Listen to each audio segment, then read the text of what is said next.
الصلاة والسلام عليك يا رسول الله وعلى آلك وأصحابك يا حبيب الله. الصلاة والسلام عليك يا نبي الله وعلى آلك وأصحابك يا نور الله.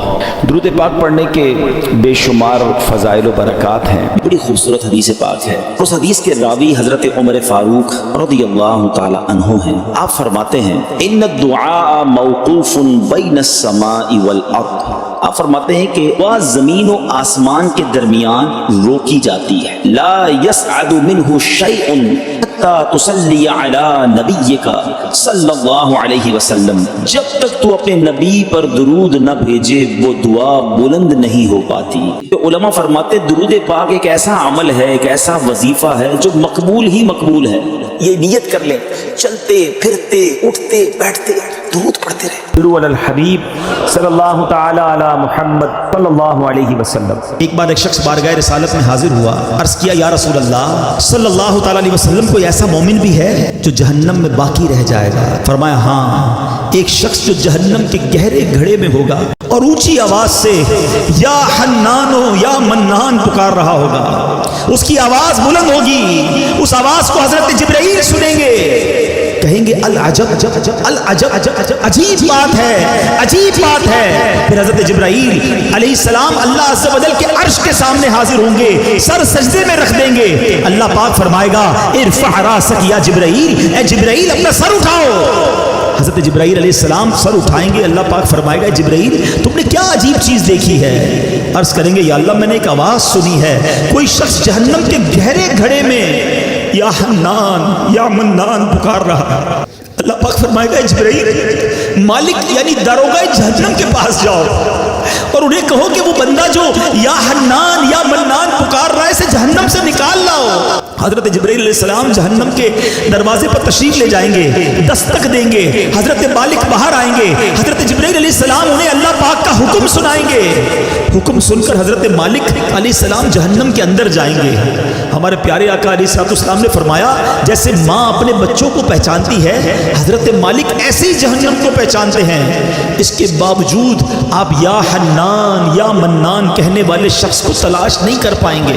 باہر تشریف لائیں گے، حضرت جبرائیل سے عرض کریں گے اے جبرائیل جہنم نے گہرا سانس لیا ہے، اس لیے کون سی چیز پتھر ہے، کون سی چیز لوہا ہے اور کون انسان ہے اس کی پہچان نہیں ہو رہی. حضرت جبرائیل پھر اللہ کی بارگاہ میں سجدہ کریں گے. اللہ پاک ارشاد فرمائے گا اے جبرائیل سر اٹھاؤ، تم یا حنان یا منان کہنے والے کو کیوں نہیں لائے؟ جبرائیل عرض کریں گے مولا داروغہ جہنم حضرت مالک نے بھی معذرت کر لی ہے، کہتے ہیں جہنم نے سانس لیا ہے، اس کی وجہ سے پتھر لوہے اور انسانوں کے درمیان کوئی فرق نہیں بچا.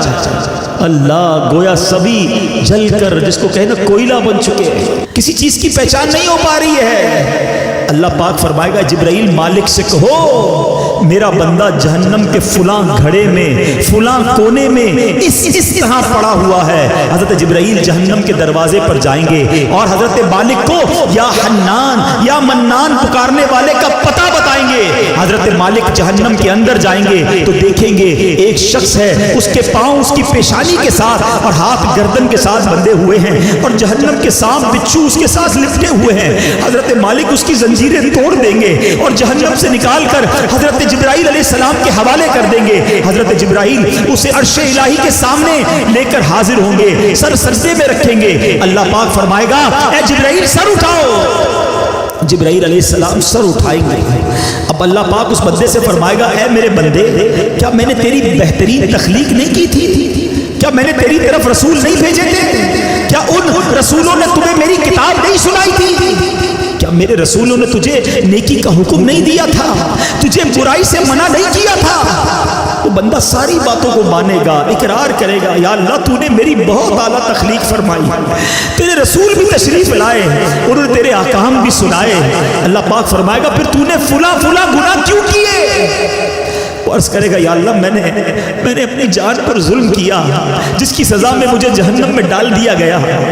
اے اللہ اس کے باوجود میری امید نہیں ٹوٹی، مجھے تیری رحمت سے امید تھی، اسی لیے میں یا حنان یا منان پکارتا رہا. مولا تو نے اپنے فضل سے مجھے جہنم سے نکالا ہے، یا اللہ مجھ پر رحم فرما دے۔ اللہ پاک فرمائے گا اے فرشتوں گواہ ہو جاؤ، میں نے اس بندے پر رحم کیا اور اسے معاف کر دیا۔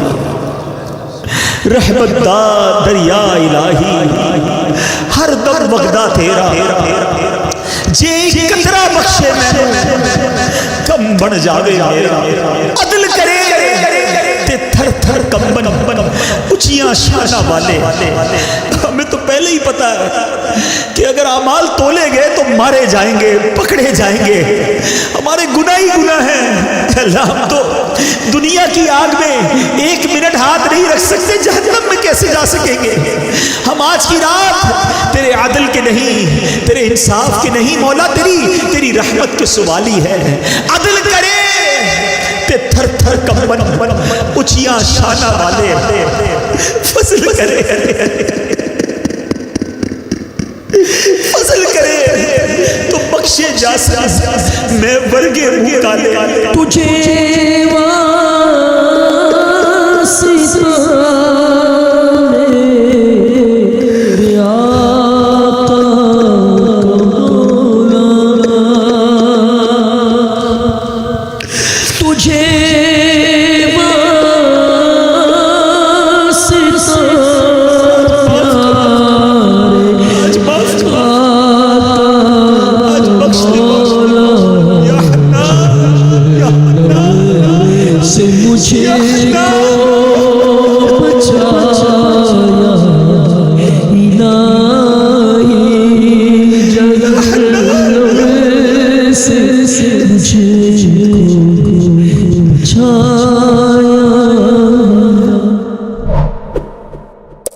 قرآن کہتا ہے سورہ قاریہ میں فَأَمَّا مَنْ ثَقُلَتْ مَوَازِينُهُ، جس کی نیکیاں کی جو پلڑا ہے وہ بھاری ہو گیا، ہیوی ہو گیا، کیا ملے گا اسے؟ فَهُوَ فِي عِيشَةٍ رَاضِيَةٍ، وہ مزے میں، چین میں، جنت کی نعمتوں میں ہوگا۔ پھر آگے فرمایا وَأَمَّا مَنْ خَفَّتْ مَوَازِينُهُ فَأُمُّهُ هَاوِيَةٌ وَمَا أَدْرَاكَ مَا هِيَ نارٌ حامیہ۔ قرآن کہتا ہے جس کے پلڑا ہلکا پڑ گیا نا، نیکیاں کم ہوئی، گناہ زیادہ ہو گئے، وہ بھڑکتی آگ میں ڈالا جائے گا، شعلے مارتی ہوئی آگ میں ڈالا جائے گا۔ ٹرائی ٹو انڈرسٹینڈ، وہ جو بیلنس شیٹ ہوگی نا، موسٹ کروشل بیلنس شیٹ ہوگی، there is no way to change the balance. اس دن کوئی طریقہ نہیں ہوگا، ادھر تو مثال کے طور پہ کوئی بندہ قرضے میں چلا گیا، کسی سے لون لے لے گا، ڈیبٹ سائڈ زیادہ ہے تو کسی نہ کسی کے ساتھ لون لے کر ایڈجسٹ کر لے گا، ادھر لون لینے کی کوشش کی جائے گی۔ روایتوں میں آتا ہے کہ ایک بندہ ایسا ہوگا جس کا ایک نیکی کم ہوگی، بیلنس ہو جائے گا، اگر ایک نیکی مل جائے تو جنت میں چلا جائے گا، صرف ایک نیکی۔ اب وہ مارا پھرے گا قیامت کے دن، یہاں تک کہ اپنی ماں کے پاس جائے گا کہ ماں جی مجھے ایک نیکی دے دیجئے، میں جنت میں چلا جاؤں گا۔ اس دن ماں ساتھ نہیں دے گی۔ والد بیٹے کے پاس آئے گا، کہے گا بیٹا میرا ایک گناہ لے لے، ساری زندگی تیری خدمت کی ہے، آج ایک گناہ کا بوجھ تو لے لے تو میرا جنت میں جانے کا سامان بن جائے گا۔ مگر نہ باپ بیٹے کے کام آئے گا، نہ بیٹا باپ کے کام آئے گا۔ کیسی نفسا نفسی ہوگی بتاؤ؟ اس دن اس شخص کو کتنی حسرت ہوگی کہ جس کی چند نیکیاں کم ہونے کی وجہ سے وہ جہنم میں جائے گا۔ اس کو کتنا یاد آئے گا کہ یار دنیا میں موقع ملا تھا، نفل پڑھ لیتا، تلاوت کر لیتا، ذکر کر لیتا، درود پڑھ لیتا، یا ایک دو چار گناہ ہی کم کر لیتا تاکہ میری جنت میں جانے کی صورت بن جاتی۔ یہ دن آنا ہے۔ اب وہ سینیریو ذہن میں رکھو اور اب اس حدیث کو دوبارہ سنیں کہ درود پاک تو میری بیلنس شیٹ کو ایڈجسٹ کرنے کا شاندار وظیفہ ہے کہ آقا فرما رہے ایک بار درود پڑھو 10 نیکیاں بڑھ جائیں گی، 10 گناہ کم ہو جائیں گے۔